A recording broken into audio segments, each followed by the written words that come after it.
Bueno, y esta es ciertamente la noticia del día. Un carguero chocó esta madrugada contra el puente Francis Scott Key de Baltimore, esto en Estados Unidos, provocando el derrumbe casi por completo de la estructura metálica y la caída de varios vehículos al agua en el río Patapsco. Se trata de una tragedia que afecta al puente más grande de Baltimore, que fue inaugurado en el año 1977 y que forma parte de la carretera interestatal 695, una de las más importantes de esa localidad. Estamos ya con Francisco Hernández, ingeniero civil, experto en estructuras de la Universidad de los Andes, que está con nosotros para conversar más acerca de este tema. ¿Cómo estás? Muchas gracias por estar en Mega Noticias Mundo. Bueno, muchas gracias por la invitación y para poder tratar de explicar un poquitito este fenómeno. Perfecto. Bueno, comentar más que nada algunas de las teorías que se han ido manejando durante el día, porque hay algunos expertos que dicen que estas estructuras están hechas para recibir golpes, pero ¿hasta qué punto, cierto? Porque estamos hablando de un carguero enorme, con mucha carga, mucho peso, que además se dice que falló su propulsor, o sea, también tuvo que haber pegado con mucha fuerza hacia esa columna a la que estaba dirigido. Entonces, aclarar ese punto. ¿Es cierto que están preparados para recibir golpes? Y si eso es así, ¿qué falló? Bueno, efectivamente el diseño actual de puentes, sobre todo por ejemplo puentes que están expuestos a posibles colisiones de barcos, se hacen algunas verificaciones respecto a las cepas o columnas que sean capaces de aguantar impactos. Para eso se hace un estudio de qué tipo de embarcaciones pueden pasar por el lugar, a qué velocidad pueden pasar y cuál sería la fuerza o energía que provocaría este impacto sobre la estructura. Posiblemente cuando se diseñó este puente en 1972, un poquitito antes, tal vez no existía el diseño contra impacto que hoy en día se tiene, o el nivel de sofisticación que tuviera hoy actualmente, y también el tráfico en cierta forma de embarcaciones que había en el lugar posiblemente era mucho menor a lo que había actualmente. Entonces, en ese sentido, posiblemente las cargas que se consideraron para el diseño de impacto sobre este puente eran mucho menores a las que actualmente ocurrieron con este tremendo barco lleno de contenedores, ¿no es cierto? Que tenía posiblemente alrededor de 10.000 containers encima, tenía una carga de tonelaje altísima.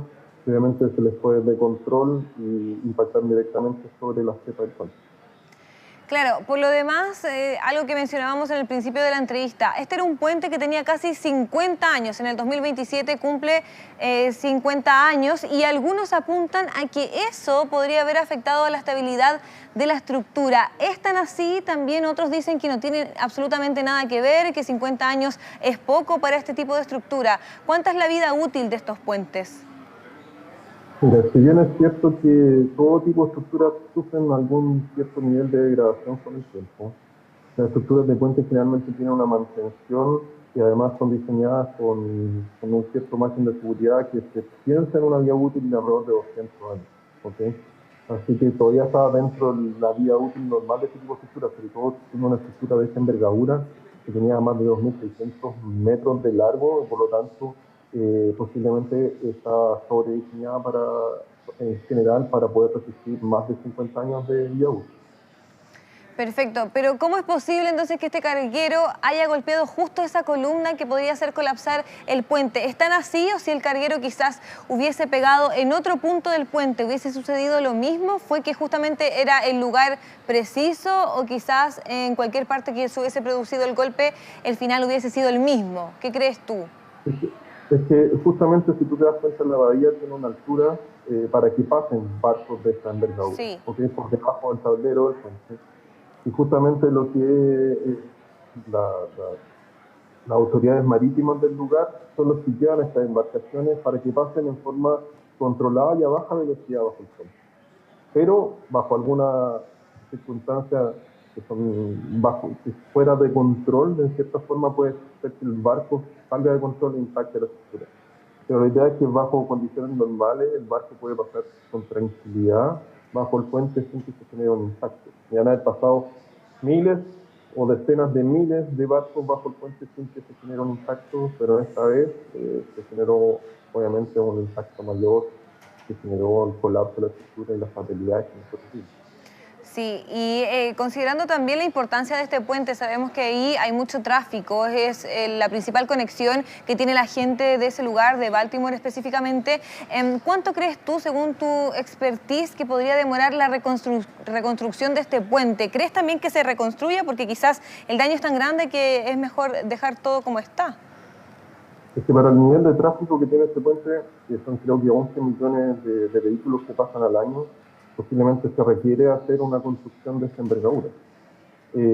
Ahora, la construcción de este tipo de puentes que tienen dimensión tan grande necesitan primero un proceso de diseño que puede durar aproximadamente un año, 2 años, si se hace rápido, y después la construcción, por ejemplo, de este mismo puente demoró 5 años, ¿ok?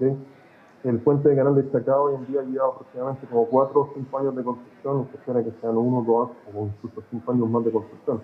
Entonces, la envergadura de este tipo de estructura requieren generalmente tiempos de construcción que son largos.